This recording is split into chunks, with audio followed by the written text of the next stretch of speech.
Welcome to Jesus Changes Everything, a daily podcast dedicated to providing a fresh look at the ancient and glorious truth that Jesus not only reigns, but is busy about the business of bringing all things under subjection, that celebrates the wonder and the glory that he has been given all authority in heaven and on earth.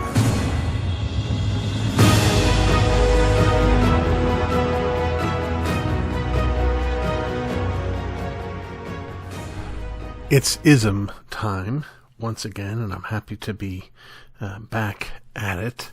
I'm not sure whether this will always be the case that we'll have it every Tuesday, but we have it this Tuesday. I'd like for us to consider today monism.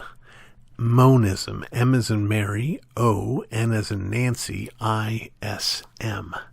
And monism is a view that suggests that all things can be reduced down to one thing. It is a view that permeates, if you will, a number of Eastern religions. It is a full-scale embracing of the one versus the many. If you've been listening to these isms for any length of time, you'll remember that I tend to bring up and actually see as a kind of paradigm for understanding the whole of the history of philosophy, the battle between Parmenides and Heraclitus. These two pre-Socratic philosophers took opposite sides in the battle of the one and the many. Parmenides choosing the one, saying whatever is, and Heraclitus choosing the many, saying whatever is changing. Now, listen carefully, because there's a very real sense in which even Heraclitus has embraced a kind of monism. He has done so by saying that everything falls into the category of that which is changing. So he is agreeing with Parmenides that everything fits into one category.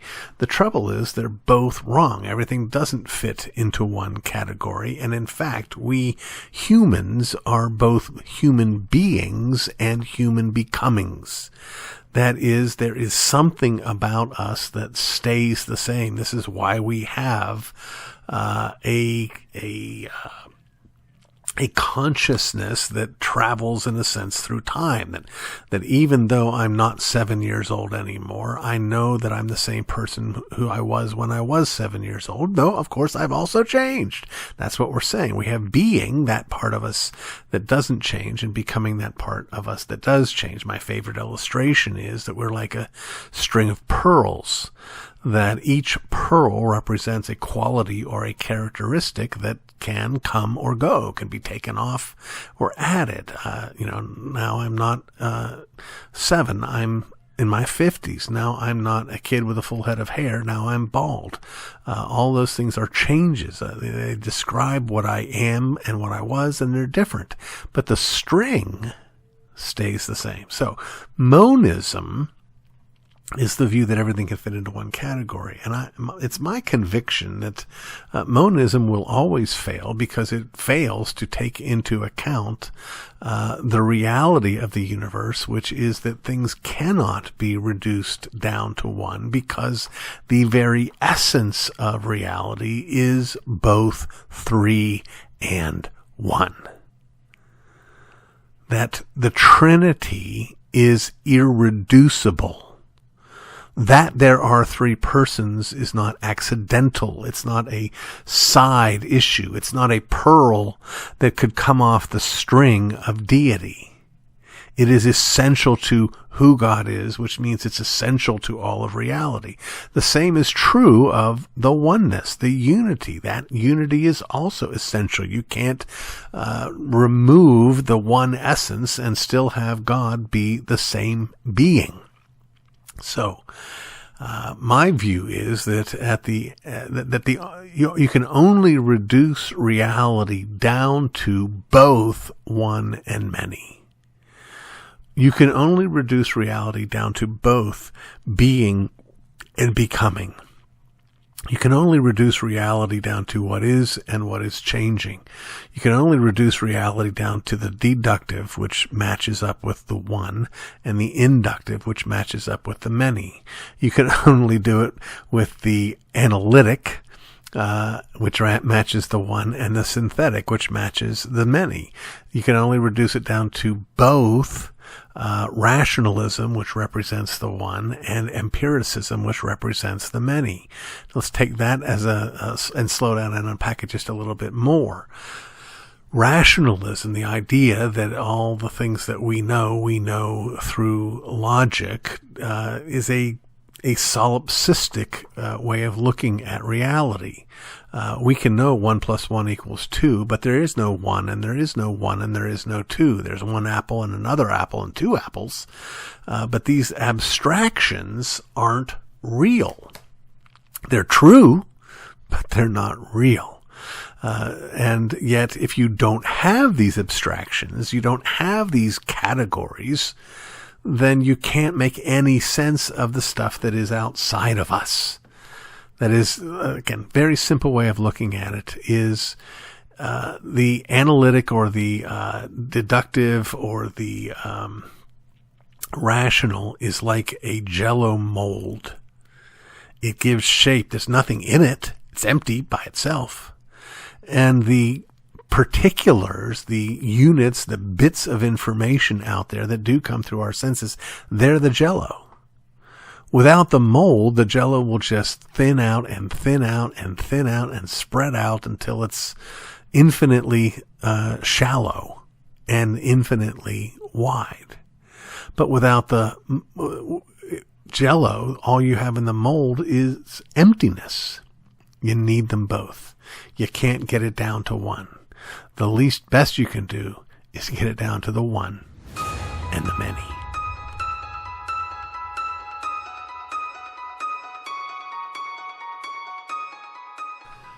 How can Christians be more vulnerable? By being more vulnerable. Some time ago, in another segment of Jesus Changes Everything, I was speaking with my beloved wife on burnout among pastors. She had the great insight that not only do pastors struggle with the burden of not feeling depression, but add to that the burden of not being free to express that struggle. The pastor is expected to be something he is not. Though perhaps to a lesser degree, the same is true of all of us. This hardship is so common. We even have a cliched response at the ready when faced with this reality. We say, the church is the only army that shoots its wounded. I get this complaint. I've lived this complaint. That said, we won't get better until we realize it's an us problem, not just a them problem. That is, people will be more free to be open and vulnerable when we embrace the freedom we don't have to be open and vulnerable. When we go to battle, we want to break through the enemy lines. We don't, however, want to get hurt. In the end, what happens depends on what we want more. You can avoid the hurt and not break through, or break through and get hurt. There is no option where you don't get hurt and you break through. So it is in all our relationships. The only way to lower the risk is to take the risk. Now, we ought, of course, to call out those who turn on the wounded. There are plenty in the church who attack us when we are down. I suspect, however, that the even bigger problem is that we want to be thought well of. We want a reputation and a standing that we haven't earned. We'd rather people think well of us through not knowing the real us than to know the real us and not think well of us. To put it more straightforwardly, there are mean people, and we may well be among them. But there are also cowardly people, and we probably are among them. We'll never know if the mean people are getting better if the cowardly people live in their fears.